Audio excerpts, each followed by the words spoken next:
Hi friends, ఇందాక పెళ్లి చూపులకి గొల్లగుముడికి వెళ్ళాను. ఓకేనా, వెళ్ళేటప్పుడు కంటేపల్లి రూట్ వెళ్ళాము. వెళ్ళినాక అక్కడ సాయిబాబా మందిరం ఉందబ్బా, చూడడానికి రెండు కళ్ళు చాలవు అబ్బా, అంత బాగుంది, అంత ప్రశాంతగా ఉందబ్బా. నిజంగా చాలా బాగుంది, నాకు చాలా నచ్చింది ఇది ఫ్రెండ్స్. ఒకసారి ఖచ్చితంగా మీరు కంటేపల్లి సైడ్ కానీ వెళ్తే మటుకు స్వామిని దర్శించుకొని రండి. అంత బాగున్నాడు స్వామి. ఇటు వినాయకుడు, అటు సాయిబాబా, నాయన పాదాలు.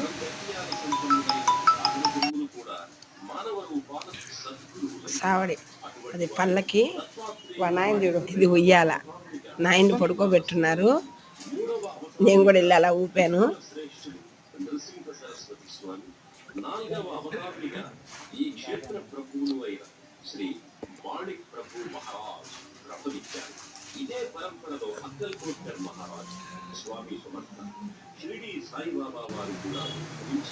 అక్కడే లైబ్రరీ లాగా పెట్టినారు బాబాది. అది దుని దగ్గరికి వెళ్ళి చూచాను. ఇది స్తూపం అబ్బా, కంటేపల్లిలో ఇదే ఫేమస్. ఇక్కడ 4 సైడ్లు, ఎటు సైడ్ వెళ్ళినా బాబా కనిపిస్తున్నాడు. ఓకేనా ఫ్రెండ్స్, సూపర్ ఫ్రెండ్స్, చాలా బాగుంది టెంపుల్. ఒక్కసారి వెళ్ళి, ఈయన కూడా బాబానే, ఒక్కసారి వెళ్ళి చూసి రండి.